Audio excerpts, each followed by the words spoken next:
ये कहानी है एक ऐसे बेटे की जो गरीबी से लड़ते लड़ते थक चुका था। राजू और उसकी माँ शांति देवी के पास खाने के लिए आखिरी मुट्ठी भर चावल भी खत्म हो गए थे। माँ, आज भी चूल्हा नहीं जलेगा। बारिश रुकने का नाम नहीं ले रही। मजदूरी कैसे मिलेगी? बेटा, सब्र रख।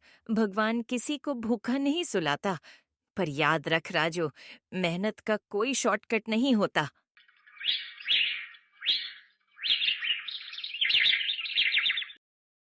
राजू जंगल की ओर लकड़ी बीनने जाता है।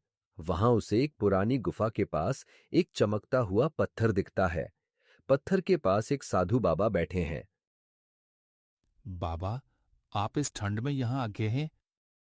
राजू, मैं तेरा ही इंतजार कर रहा था।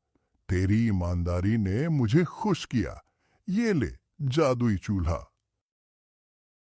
चूल्हा? ये कैसे काम करता है? ये चूल्हा तुझे सबसे स्वादिष्ट पकवान देगा, लेकिन शर्त यह है कि इसमें आग तभी जलेगी जब तू अपनी मेहनत का पसीना इसमें डालेगा। अगर तूने आलस किया तो ये चूल्हा पत्थर बन जाएगा। राजू ने दिन रात मेहनत की। उसने खेतों में काम किया, लकड़ियां काटी। उसकी मेहनत के पसीने ने जादुई चूल्हे को जगा दिया। राजू और उसकी मां के दिन फिर गए। माँ, देखो, गर्मा गर्म खाना। अब हमें कभी भूखा नहीं रहना पड़ेगा। बेटा, ये तेरी मेहनत का फल है। इसे संभाल कर रखना। लेकिन कहते हैं ना, सुख की खबर आग की तरह फैलती है। राजू की तरक्की गांव के सबसे बड़े लालची धनपत को हजम नहीं हुई। अच्छा, तो इस फटेहाल राजू के पास जादुई चूल्हा है। बिना कुछ किए इतना माल। आज रात ये चूल्हा मेरा होगा। लालच इंसान को अंधा बना देता है। धनपत ने राजू की खुशी चुरा ली। धनपत को लगा कि चूल्हा बिना कुछ किए उसे राजभोग देगा। ओ जादुई चूल्हे, मुझे 56 भोग दे, सोना चांदी दे। अरे, जलता क्यों नहीं? शायद इसे आग चाहिए। धनपत ने जबरदस्ती चूल्हे में मिट्टी का तेल डालकर आग लगा दी।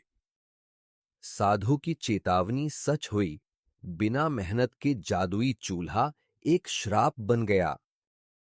बचाओ, बचाओ, मेरा घर जल रहा है। कोई तो बचाओ। धनपत काका, हिम्मत मत हारिए। मैं निकालता हूँ आपको। राजू का दिल सोने का था। उसने अपनी जान जोखिम में डालकर उस इंसान को बचाया जिसने उसे धोखा दिया था। राजू, तूने साबित कर दिया कि तेरी सीरत तेरे काम से भी बड़ी है। तूने उस शत्रु की मदद की जिसने तेरा हक छीना। राजू बेटा, मुझे माफ कर दे। लालच ने मेरी बुद्धि हर ली थी। मुझे ये चूल्हा नहीं चाहिए।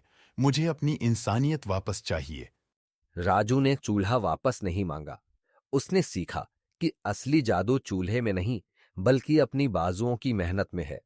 धनपत अब बदल चुका था और राजू की मां का आशीर्वाद पूरे गांव पर था।